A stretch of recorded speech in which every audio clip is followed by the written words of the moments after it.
What's going on, guys? In this video I'm going to be showing you how to swap out cheap USB encoders such as Zimmo or Zero Delay for an IPAC encoder, any of the IPACs, the IPAC 2, the IPAC 4, the Mini-PAC. So first off, I just want to start by giving you a simple overview of what we're trying to achieve, and this is going to be something that you want to do if you're using my Arcade One systems in anything like in this example I'm going to be using the Arcade Guys cabinet since they're pretty popular right now. This applies to pretty much any other manufacturer that makes arcade cabinets with, like the cheaper USB encoders that you find on Amazon and stuff like that. So basically what you want to do, what you're trying to achieve here is you're trying to switch out the included encoders in the cabinet. This here is an Arcade Guys cabinet. You can see it has 4 encoders. That's these little boards right here. And then you have a bunch of wires going to each joystick and buttons from each of the encoders. So with the IPAC, in this case, this is a 4-player control panel. So with the IPAC, you need a single board. You don't need 4 individual ones. So you can use an IPAC 4, and that's what this is here. It's a single board, has all the inputs right on it. The overall goal of what you're trying to do is you're going to get rid of all these cables, all this wiring, and all 4 of these little boards, and you're going to be left with only the joysticks and the buttons. So if you look here, everything is already labeled for you. You can see that it says here 1 start for player 1 start, 1 coin for player 1 coin, and then for player 2, player 3, and player 4 is over here. And these are simply little screw terminals. You loosen the screw, and then if we look over here on the side, this is an IPAC 2, but it's the same as an IPAC 4. If you look in the side, there's there's a little housing. So you stick your wire in there, and then you tighten the screw back up. It's as simple as that. And then the other end would go to each of your buttons. So let's say you're doing player 1, button 1. You have 1 SW1. Then you have button 2, 3, 4, 5, 6, 7, and 8 right here. So basically you unscrew that little 1 SW1 screw, you stick the wire in there, and then the other end of the wire, you stick it over here on the button. These buttons right here are like Japanese style. These are like Sanwa or say Mitsu clones, and each one has 2 little terminals. One is a positive, one is then negative. In the case of these Japanese style buttons, it doesn't matter which terminal you hook up which signal to. You can do it either way, and it's gonna work.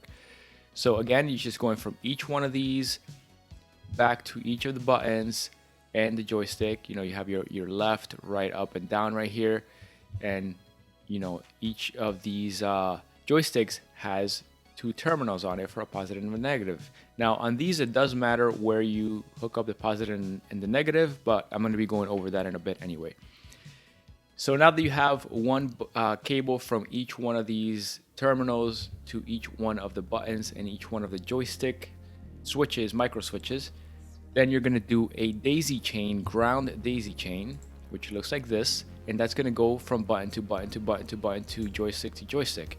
So basically, let's say you start here. You can start anywhere you want, depending on how you want to lay it out, and make sure that the wire is going to give you enough slack to go all around.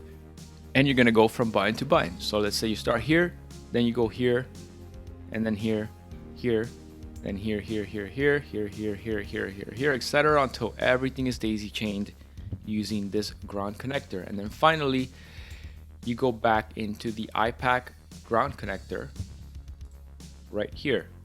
So it goes from here and it daisy chains all around every button. So now that I gave you guys an overview of what you're trying to accomplish, let's go ahead and go into some details here. I'm going to give you guys a lot of information because I want you guys to be fully informed and know exactly what the options are and how to get everything connected and working. Everything is very simple, but you just have to make sure that you understand some fundamentals. So let's go ahead and get started right from the beginning. By the way, this document here that I created is going to be available for download in the description. There's going to be a link, so make sure to go ahead and download that. And all I'm going to be doing in this video is basically going through everything that is covered in this document here. Alright, so the first thing I want you guys to know is that there are different size connectors available, and that is going to depend on which buttons and which joysticks you choose to use. And as I mentioned right here, some websites list them as inches and some of them as millimeters. So a 0.110 inch connector is the equivalent of 2.8 millimeters, and a 0.187 inch connector is the equivalent of a 4.8 millimeters. Again, that's just going to depend on the website. It could have them listed in inches or millimeters, but looking at this, you'll know what to get and what the sizes are. So now if we look at some of this other information here, you can see that I mentioned here that 2.8 millimeters is 0.110 inches, and that is typically going to be your Sanwa or Seimitsu style buttons, the Japanese style buttons like this that are very compact and don't have like a separate micro switch like this that comes off. It just has two terminals. It doesn't matter which is positive, which is negative. You can do it either way and it's going to work, no problems. Then your 4.8 millimeters, 0.187 inch is going to be your American style HAP or industrial Lorenzo type buttons and joysticks. That's this right here or this one right here. And you can see that these have, this is the same thing as this. This is just the micro switch has been taken off right here. The micro switch just plugs into the bottom here. It just clips in. So you can see that this one has larger connectors, and that's going to be your 4.8.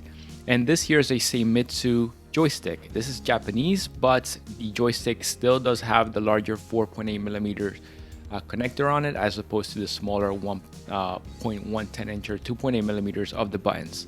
And then finally, you have your Sanwa joystick. Now the Sanwa joystick is completely different. It has no micro switches, no individual ones like these do. It's just a single connector right here. It's a 5-pin connector. And if you see, you have your cable here, your harness that plugs into the single connector, and then that has all your 5 positive signal wires as well as your single ground wire. So we're going to be talking more about this, but basically each one of these wires is a direction, up, down, left, and right, and then you have your ground. So it's the same thing as this micro switch. It's just a different way of implementing it. So over here you have your each direction on each micro switch. So like that's, let's say that's left, right, up, and down, and then each one gets a ground. Over here you have each color wire is a direction, so it would be the equivalent of each one of these, and then you have a single ground that connects to your ground daisy chain that we talked about before. All right, so you would just splice that into one of the daisy chain connectors and you're good to go.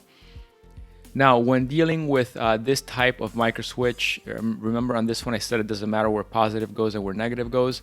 Well, on this one it does matter. You want to make sure that your ground connector, so the daisy chain, goes to this top outer connector here, and then your positive wire that comes from the IPAC to each one of these, it goes to this terminal right here.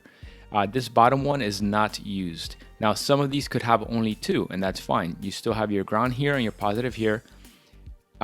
Such as this one. This one only has 2. So the outer one over here will be ground, and this one would be the color cable. Let's say you're using this harness, will be the color would go here. So you have your ground here, here's your other ground, here's your other ground, and here's your other ground, and then the other ones are all the actual positive cables that come from the IPAC to the joystick. All right, so let's keep on moving here. So first step is to decide which configuration you want to go with. So if, let's say, using the Arcade Guys cabinet as an example, do you want to just replace the encoders with an IPAC and keep your existing joystick and buttons? If that is the case, then you need to go with the 2.8 and 4.8 millimeter wiring kit. And the reason for that is because, like I told you up here, their buttons that they're using here are the Japanese style with the smaller connectors, but they're using this Seimitsu style joystick. Now, it's not actually Seimitsu, but it's like a clone. But it's the same thing as this one, and this one uses the larger connectors. So when you get your wiring kit, which we're going to talk about in a minute, you want to get the one that includes both 2.8 and 4.8 millimeter connectors. The 2.8s are going to go to all your buttons, and the 4.8 are going to go to your joystick. So let's say you have an Arcade Guys cabinet, you want to install an Arcade One PC in it, you want to switch over to an IPAC. You just take all the wiring off, get rid of all those 4 encoders, install a single IPAC. If it's a 4-player cabinet, you put an IPAC 4 in there. If it's a 2-player, you put an IPAC 2 in there. And then you get the 2 and 4.8 millimeter wiring kit. All the 2.8 millimeter connectors go to the buttons, and the 4.8 go to the joystick. Then you have your ground that goes all around to each button and joystick, and you're all set. Now, if you want to get rid of all of the Japanese style buttons and joysticks that are included and you want to switch over to the American style joysticks, you're basically gonna just be using a 4.8 wiring kit, because all of the American joysticks and buttons use 4.8. So that's pretty straightforward. If you want to switch to Sanwa or Seimitsu joysticks and buttons, then there's different options you can go with, right? If you do all Sanwa, then you're just going to use a 2.8 millimeter kit, because again, the buttons are 2.8 and the joystick uses this special 5-pin connector, which you're going to be splicing anyway. So it doesn't matter what size the terminals on the wiring kit are, because you're going to be splicing those. If you're going to be using Sanwa joysticks and Seimitsu buttons, same thing. You're going to be using the 2.8 millimeter kit, because you're going to be splicing the Sanwa joysticks, and then the buttons are still 2.8 millimeters. If you're going to be using Seimitsu, all Seimitsu, then you still want to get the 2.8 and 4.8 millimeter kit, because again, this is the Seimitsu clone right here, and it has the larger connectors, and their Seimitsu buttons still have the smaller connectors. So you need the larger connector for the joystick, smaller for the buttons. If you're using Seimitsu joysticks with Sanwa or Seimitsu buttons, same thing. You use 2.8 and 4.8, because the Seimitsu joysticks have the larger connector and the Sanwa and Seimitsu buttons have the smaller connectors. So I think you guys are starting to get the point of this now, hopefully. So if you guys decide to use Sanwa joysticks, here are some links where you can buy these 5-pin adapters, harnesses. And just get it from wherever it works out best for you with shipping and everything, but you can get it from all 3 of these places. Now if you get it from this last link, let's take a look at. So this one here, you can see that it goes from the 5-pin connector to just bare wire. If you get it from this last link here, it'll go from the 5-pin connector to these little plastic connectors. All you're going to do is you're going to cut those off, and then you end up with the same thing as the other one. This is the cheapest here, but I don't know if with shipping if it's going to actually work out cheaper in the end. So you just have to look at that yourselves to see which way you want to go with that. So let's go ahead and get back over here to where we left off. So yeah, that would be just if you want to buy the Sanwa joysticks, because usually they don't come with that little harness. So you would buy it from anyone. You need one harness for each joystick. All right, so second step is basically decide what hardware to buy based on your configuration, meaning do you have a 4-player cabinet or do you have a 2-player cabinet? And here are the options on what you can buy and where to buy it. So this is for 4-player cabinets. You're going to be getting an IPAC 4, and you can get it from Arcade World UK. That comes already with the harness. So let me open that link up. Here you get the IPAC, you get the all the cables that go from each IPAC input back to each button and joystick, and then you get your ground daisy chains that you can bring back over here to the ground connections on the IPAC. If this, depending on shipping and where you are, you might want to use one source or the other. At the end of the day, they're all the same. So this one's already going to include the IPAC and all the wires you need. Or you can buy the IPAC directly from Ultimark. They're the ones that make the IPAC, or tmolding.com, which is in the US. Ultimark and Arcade World UK are both in the UK. So let's say you go over here to the IPAC website. Here's the IPAC on its own, and then you can buy the wiring kit from Retroactive Arcade. They're in Canada. So here is the wiring kit for the IPAC 4. So essentially you end up with the same stuff as from Arcade World UK. You're just buying them separately from 2 different places. Again, just see what works out better for you. Now on the Arcade World UK website, you can do also different choices. So you can do 4.8, again if you're doing like American style, 4.8 and 2.8, again if you're doing like a Seimitsu joystick or an American style joystick with the Japanese style buttons, or you can do all 2.8 in the case of like all Sanwa. So we already talked about that. I'm just showing you that here are the options. This is where you select them. All right, so again, decide where you want to get this stuff from. If you have a 4-player cabinet, and that's the way to go. Now if you have a 2-player cabinet, same idea. Here's your IPAC 2. This is for 2 players. Here it is again with all of the wiring that you need. Here's your drop down for the different sizes depending on which joysticks and buttons you're using. And here it is directly from Ultimark. Here's the IPAC 2. Here it is from tmolding.com.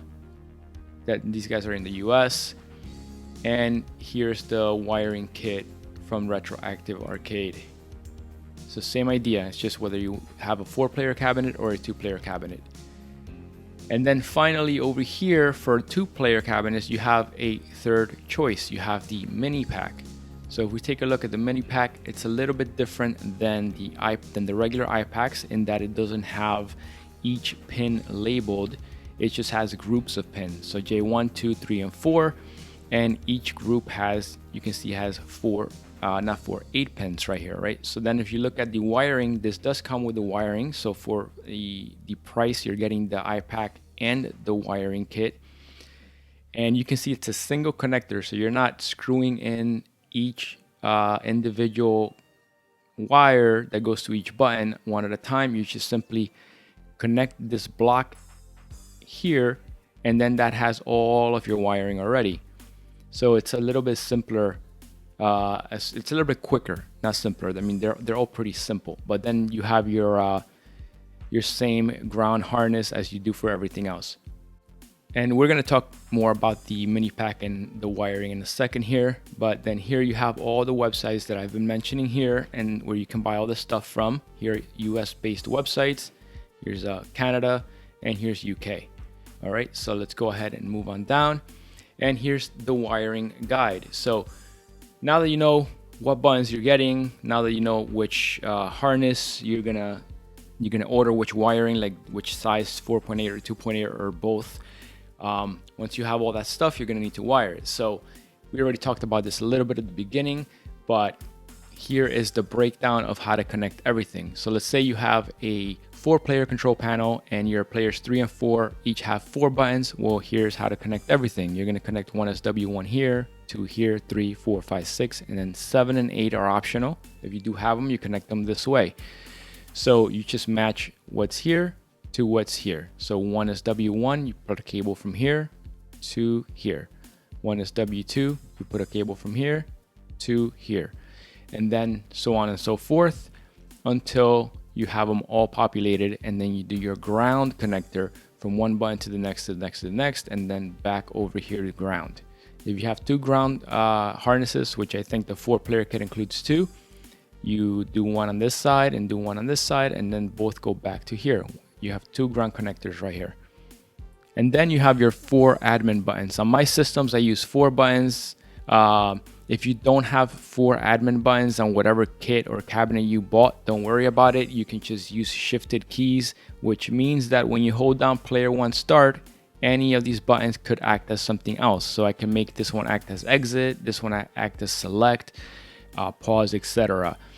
But if you are able to go ahead and drill some holes into your cabinet to have dedicated admin buttons, that is always nicer. It's a lot simpler instead of having to hold down another button to then have these act the same as these. All right, so then over here you have your 3SW7, 3SW8, 4SW7, 4SW8. You just look for that here and you connect it to these, and those are going to act as exit, search, and well, search is a dual purpose button. It searches or takes you into special pause, as I call it, which gives you an option to like save states and stuff like that. Then you have your regular pause right there, and you have your select button right there. So as you can see, it's pretty simple. Everything's labeled, everything's pretty straightforward. So let's go ahead and move to the next example here. This is just almost the same, but you're using players 3 and 4 have 6 buttons each. So over here we were doing 1, 2, 3, 4, and then here you're going to do 1, 2, 3, 4, 5, 6. Okay, but it's the same idea. Again, 7 and 8 are optional. If you don't have 7 and 8, you just have 6 buttons. You just skip these, you don't plug those in, and then everything else is the same. Let's go ahead and move down to the IPAC 2 wiring guide. It's the exact same as the IPAC 4, with the exception of the where the 4 admin buttons connect. So you can see you have the exact same 1SW1 through 8 here. And you have for exit, search, slash special pause, pause and select, you have 1A, 1B, 2A, 2B, which are right here. 1A, 1B, 2A, 2B. And then here's your ground and here's your other ground. And by the way, you can notice that I did not label like the joysticks or player one start or any of that, because that's self-explanatory. Everything's labeled right here. You have one start, one coin.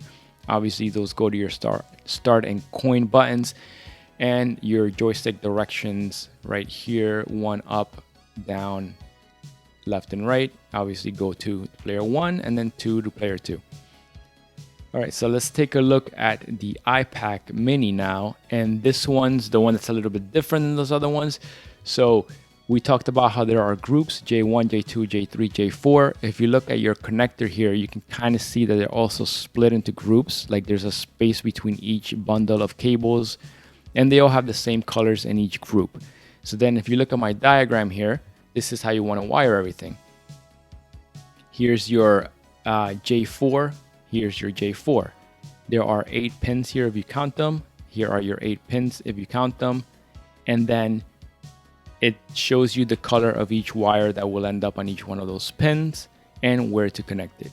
So pretty straightforward, right? You have your gray that goes to player one right. Your purple wire goes to player one left, so forth and so on. And then here it does show you which switch each one is. And that's something that you just have to worry about later in the actual software. There's a drop down, you select one as W4, for example, and then you give it whatever letter key, whatever key on the keyboard you want to assign to that input. That's for another video. That's also something I can just do for you guys remotely. I have profiles that you can just select and flash to the board, and you don't have to worry about any of that stuff. You just select the profile, hit configure, and it configures the whole thing for you, and you're done. But you can see here that you have group 3. Again, here's group 3 right here, J3, and it has the same colors as group 4, but this time they're on J3. And then those you connect to where it tells you to connect them here. So same idea as this, it's just presented a little bit differently. And then here's your ground right here. So that's for your ground daisy chain that goes to all buttons. And that's it, guys. Pretty straightforward. Hopefully this was helpful. I'm going to leave a link to this document down in the description. Just go through it, watch this video and decide what you want to do. If you have something like an arcade guy's cabinet, do you want to keep all the buttons and joysticks? Simply replace the encoder so you can put an arcade one PC inside of it.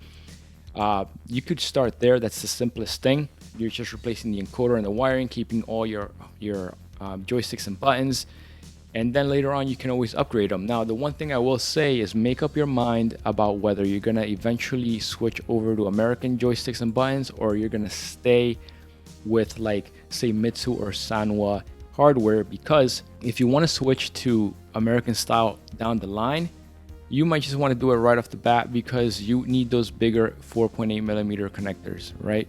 If you're going to stay with Japanese style joysticks and buttons, then you don't have to worry about it because they all use the 2.8, except in the case of, say, Mitsu joysticks, which do use the 4.8. So you need the mix, you need to order the mix 2.8, 4.8mm kit, as I mentioned here. But yeah, that is going to be it, guys. If you like this video, make sure to leave a thumbs up, and I'll see you guys on the next one.